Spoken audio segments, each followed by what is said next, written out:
Hi, everyone, and welcome back to another episode of the Security Repo Podcast. I'm really excited that we have a guest here joining us. It's going to talk about some interesting adventures and go into penetration testing and what that really means. We're joined by Bobby Kuzma, who's a security geek and retired IT consultant who accidentally acquired CISSP at the tender age of 22. If it processes data, he's probably going to try to make it do bad things. And in a very legitimate survey conducted under strict rules, 4 out of 5 of his co-workers agree that it's very unsafe to let him get bought. I have to say, I love that part of your bio. That's my favorite part. But he is also director of offensive cyber operations at ProCircular and an adjunct professor at the University of Washington. Bobby, thanks so much for joining us here today. I can't wait to get into the conversation. Thanks for having me. Well, it's great to see you again. We met back at ShowMeCon, which was an amazing event this year. The triumphant return of ShowMeCon. I didn't realize you had accidentally got a CISSP or a CISSP. How did you accidentally get one of those?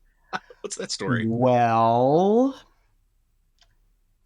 there was a bet involved, and I went in cold.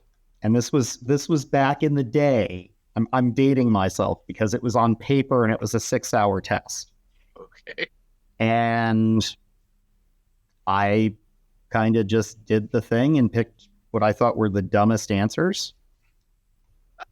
Took 40 minutes, walked out, and lo and behold, a couple of weeks later, I get a email saying that I had passed. Like, okay. I think the dumb answer is just maybe counterintuitive at the time. Well, there's, you know the joke that there's the right way, the wrong way, and the Microsoft way, that you have to learn to get the certs. And with every vendor, it's the same. And I was fortunate enough after the fact to volunteer with ISC² on some item writing for the test itself, and got to see how the sausage was actually made. And that's probably how certification tests are really built, is probably a side topic for its own podcast. For sure. But seeing how it was made, you come to realize that there's a lot more consensus from a lot broader audience than just your own lived experiences. So we're here to talk about pen testing and that side of your career.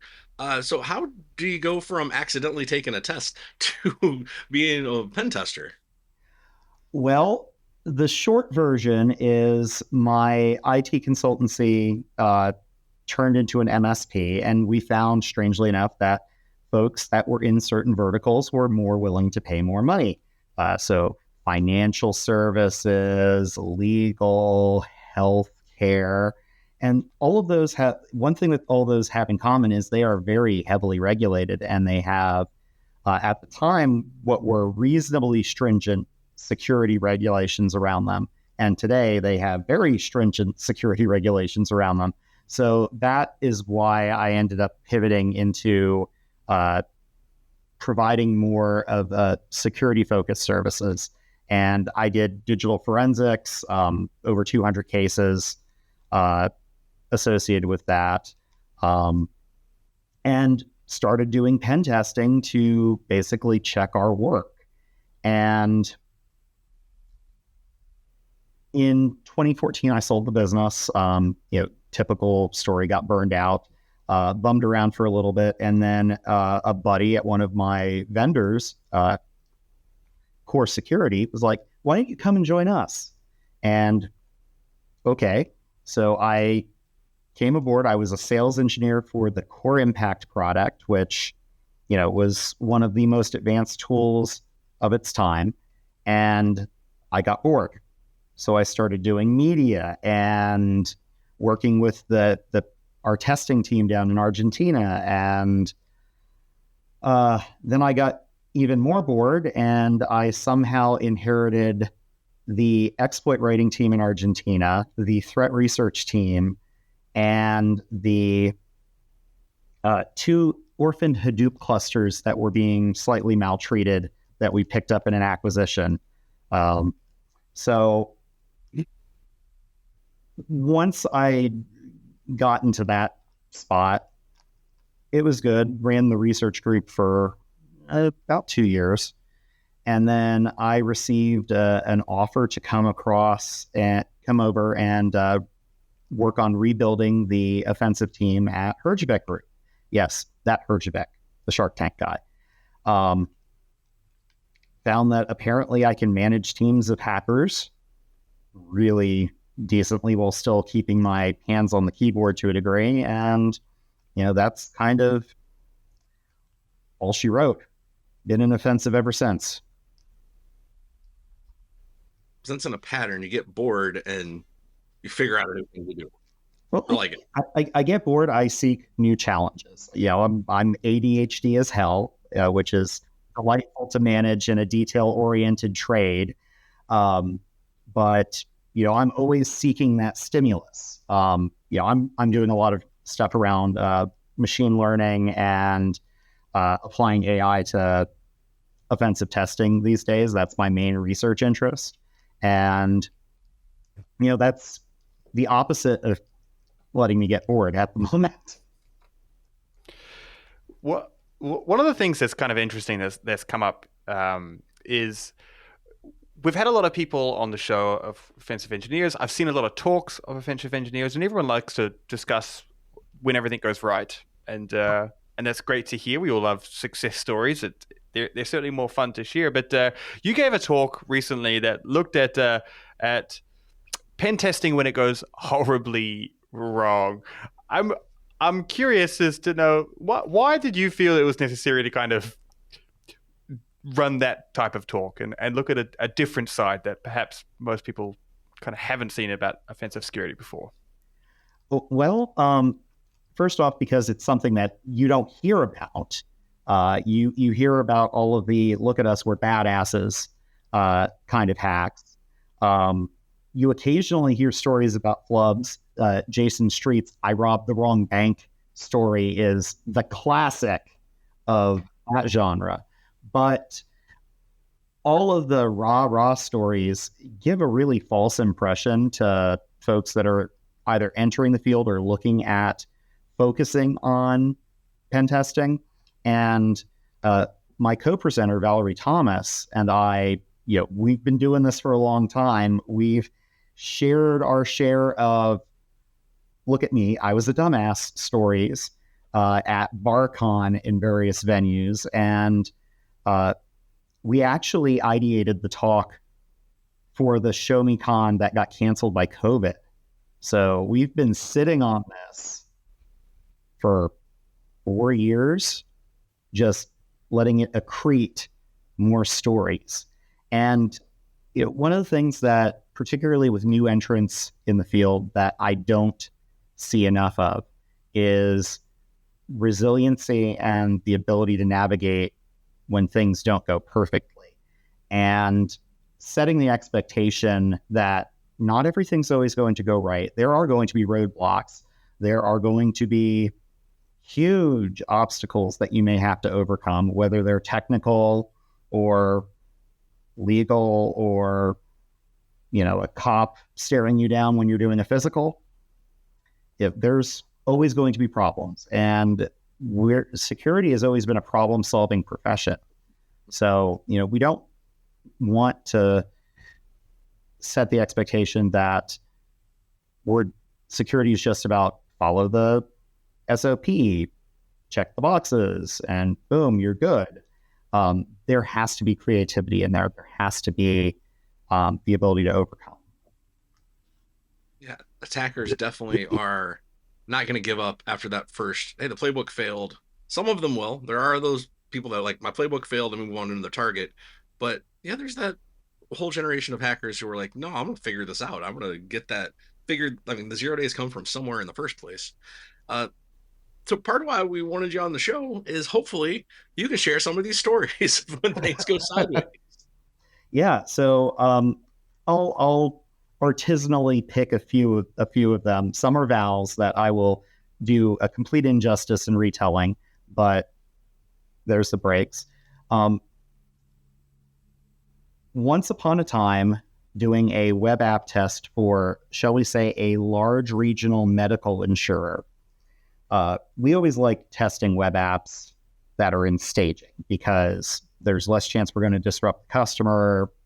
If we find something interesting, we're not going to make anyone's eyebrows raise. So we go through a pretty detailed process to check that the customer is properly asserting that, yes, the staging environment is completely independent and blah, blah, blah, blah, blah. So we went and found a user enumeration vulnerability and coupled that with a way to abuse the password reset functionality. And because the customer had violated two best practices. One, they had prod data loaded in test. And two, they did not have complete separation between test and prod, and the email connector was working.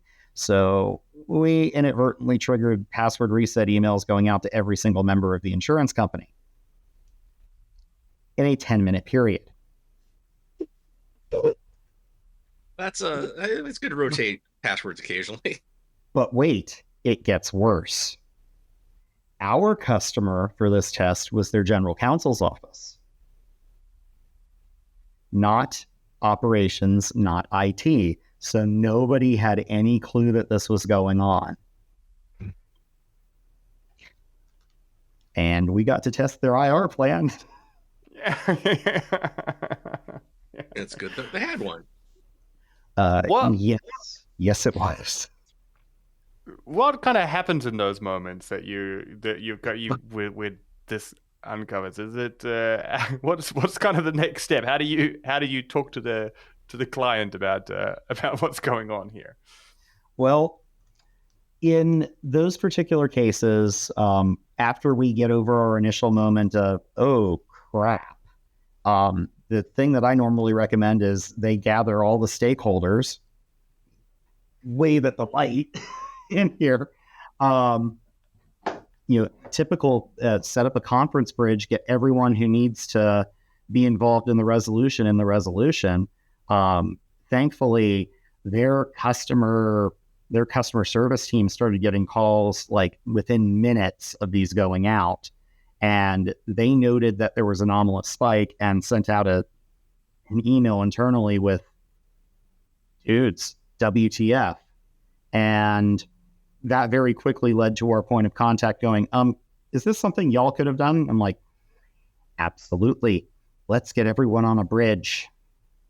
So, good times. So that's something that got technically wrong. You see an unexpected technical glitch, and it drives those next steps, like having to get everyone together. But we're talking about physical security as well, like actually physically getting into a place. And you told one story involving a hospital back. Yes.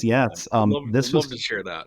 This was during COVID, and we were doing a no holds barred, unrestricted scope red team with a hospital system out in the Western United States, I'll say.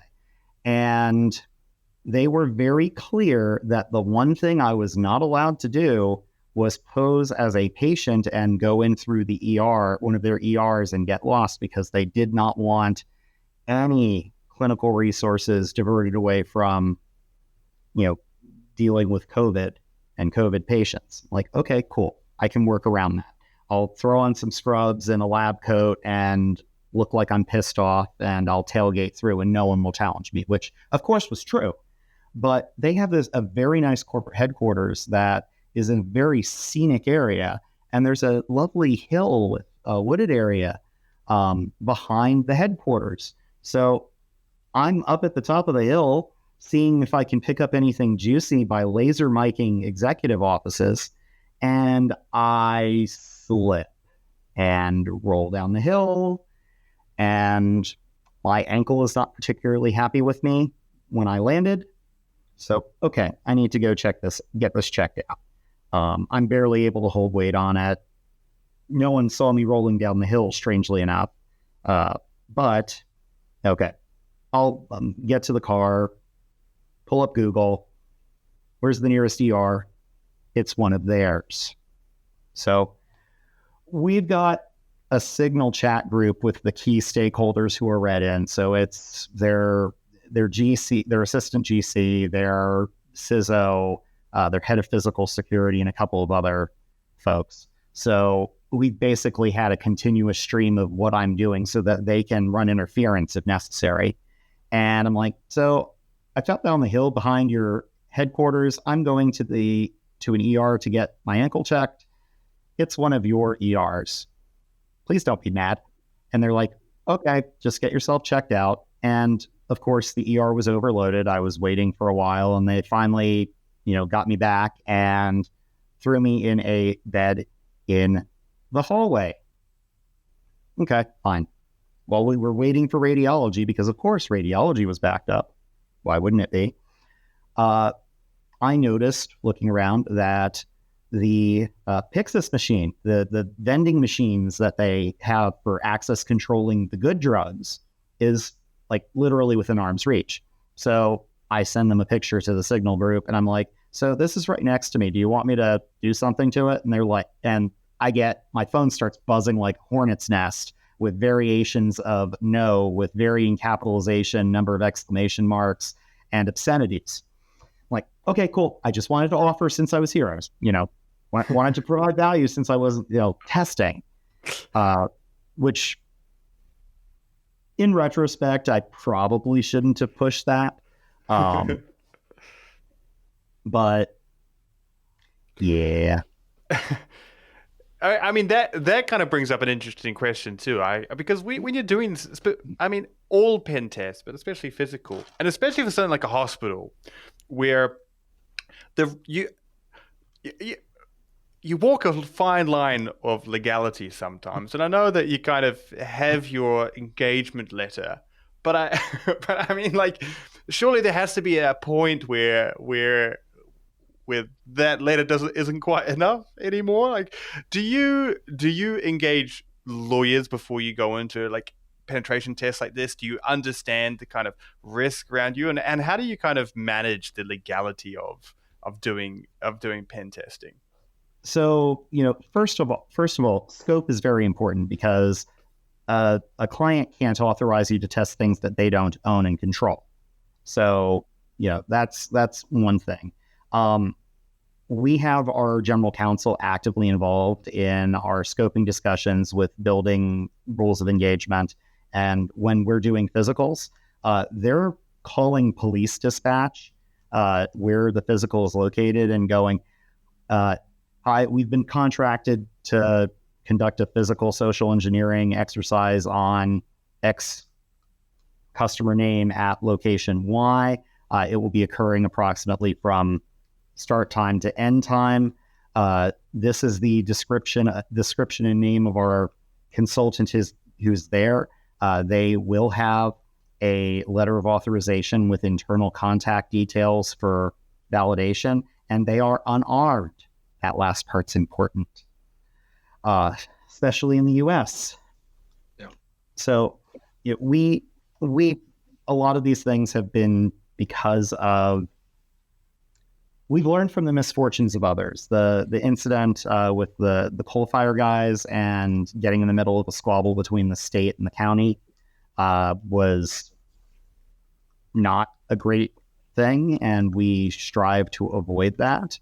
But we've had a couple of fun whoopsies that involve scoping documents. So, people fat finger inputs. And if you're just getting a spreadsheet with, IP ranges, and you have a junior consultant who's doing pre-scanning, a /27 versus a /17.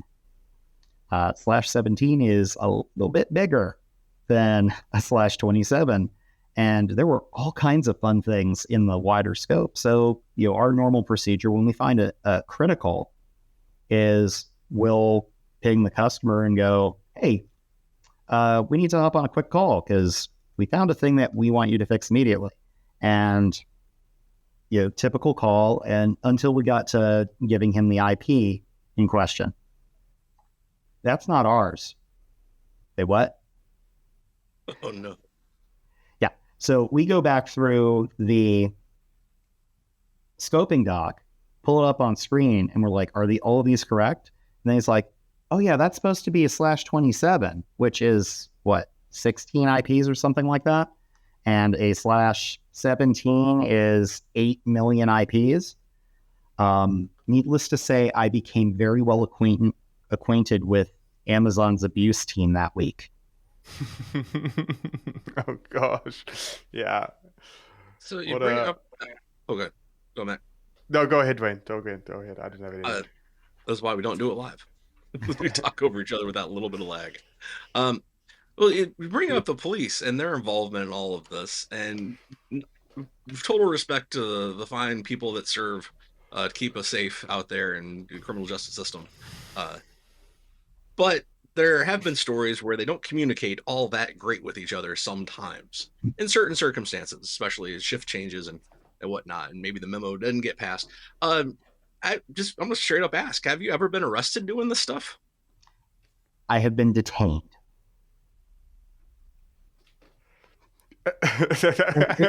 there is a legal difference. I have been put in cuffs. I have been interrogated because the point of contact did not respond in a timely fashion, and the manager of a location was flipping out. I've had cops walk up and go, so why are you taking pictures of our building? And that's always fun when you didn't quite recon the neighborhood, and the human resources office for a large metropolitan police agency is literally next door. Sometimes it leads to great conversations, and the cops always want to know, how do I get into this field when I retire? Which I'm happy to engage in. If one of Val's pro tips for physicals is, if you're going to do it, you let the agency know a couple of days in advance and offer to do some comp training on entry techniques. See if they want to learn something new, and that builds a lot of leeway when these things go down. But the typical you're not acting like a bad guy goes a long way to de-escalating those situations. I can definitely imagine. When you've been doing this for a while now, but when you started, what would be some of the things that you kind of wish that you knew then that you know now? Like, what would you tell kind of your younger self getting into this? Like, what advice would you have? So there's a lot of boredom and a lot of watching progress bars move slowly to the right in this field. It's almost like a bathtub plot where you've got occasional I'm a rock star and occasional I am a complete flippin' idiot. I had a fairly strong general IT networking and software engineering background before I moved to more definite and exclusive security practice. But knowing a bit more of the underlying theory never hurts. And one of the big pieces of advice that I give folks that want to be pen testers when they grow up is put in some time on a help desk, get exposure to a lot of things, if you can, get a job as a tech at an MSP, because you'll be exposed to all kinds of environments. I found certain backgrounds tend to make for really great pen testers, and some of them are very, very non-traditional. Bartenders and servers from the hospitality industry make great pen testers. They're used to dealing with multiple conflicting priorities. They're used to working under time crunches and pressure, and they have great people skills. Hey, we're getting toward the end of the program here, and I wanted to circle back to something you said as we were introducing you, and that is you're currently working on some AI stuff. It's 2024. We can't have a podcast without talking about AI in some capacity. So, what you working on? So we got a couple of active projects. One is, you know how pen testers hate taking screenshots and doing their reports? Moving more automation into that process by collecting the actual screen data and processing it to extract meaning, and then using that to build the attack paths and give a framework of a narrative. Because I don't know about you guys, but I hate staring at a blank sheet, wanting to try and write. So that's one of our thrusts. Another is leveraging reinforcement learning trained agent models to basically be the guy in back. So since we're taking in all that data from the test, we can evaluate in close to real time what the pen tester would know about the environment if they had Sherlock Holmes attention to detail and had completely photographic memory. So, not to pick on Clippy, but hey, it looks like there's a box that might be vulnerable to this. Maybe you should try that kind of interactive interface. There's always going to be a human element and creativity involved in offensive security work. And the goals with these things is to make testers' lives easier, not make them harder or eliminate them.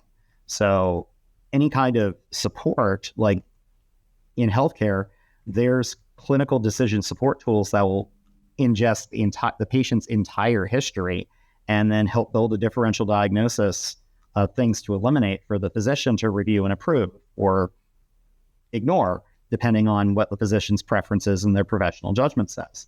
Same thing here. Leveraging all of this data that we've collected over the years from all of these tests and using it to help the guys that are, on the front lines.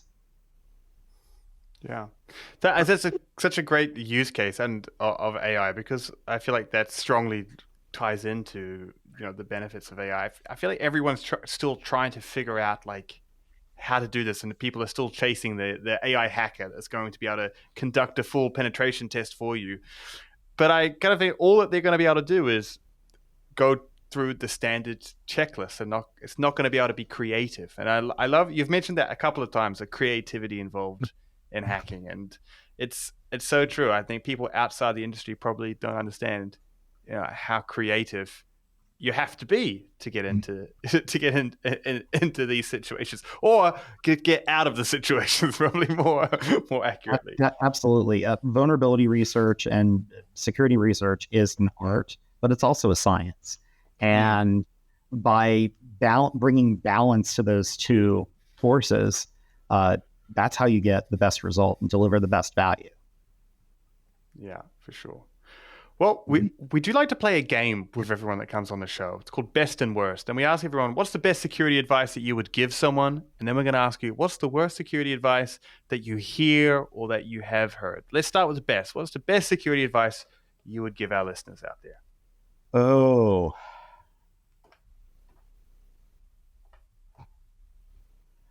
I think I'm going to have to go with, for the love of God, make sure that you have MFA on everything. Absolutely. People suck at passwords. Yeah. Absolutely. The amount of times that MFA has kind of saved my life when you get the notification saying, hey, is this you trying to log into? No, that is not me, thank God. Let's flip it on his head, though.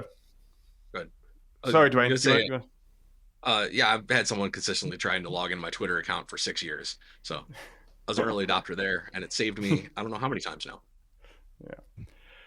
Well, let's flip this on its head then. What's the worst security advice that you hear out there in the ethos? When I see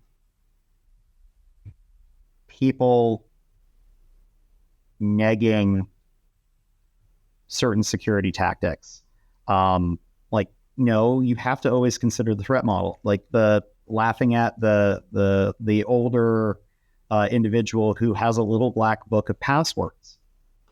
Come on.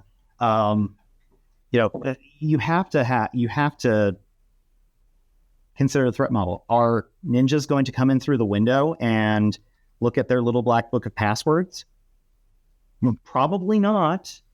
They are much more likely to get popped because they're using the same damn password everywhere. And I see a lot of folks that are newer in the field making this kind of declarative statements. And that's one that really gets my goat. I've gone into meetings with CISOs, and they have a little black book. Because guess what? The ultimate break glass password is probably sitting in a safe in a tamper-evident envelope in their general counsel's office. Because you don't want MFA on that thing. It has to work. You got to consider the threat model. Yeah, I like that, and it's very true, because you see a lot of people will say, "Oh, you cannot possibly have all your passwords written down somewhere." You'll probably, those same people, some of them you probably might find secrets.txt on their desktop somewhere. It's not written down, but it's there. So yeah, I do like that, and you have to adapt security. Security at the expense of usability is at the expense of security, and that's the same. Security is context dependent. What works for an enterprise doesn't necessarily work for an SMB, doesn't necessarily work for an individual. Yeah, absolutely, and you have to consider each of them. I love your comment of ninjas. I had a very big visual, of my grandma, like ninjas coming in to steal her password book. Yeah. Well, that's what some people think their threat model is, and it isn't. Well, look, we come to the end of the show, but I do just want to thank you for coming on and sharing your insights with us. I know that you speak at conferences and you're active in the community.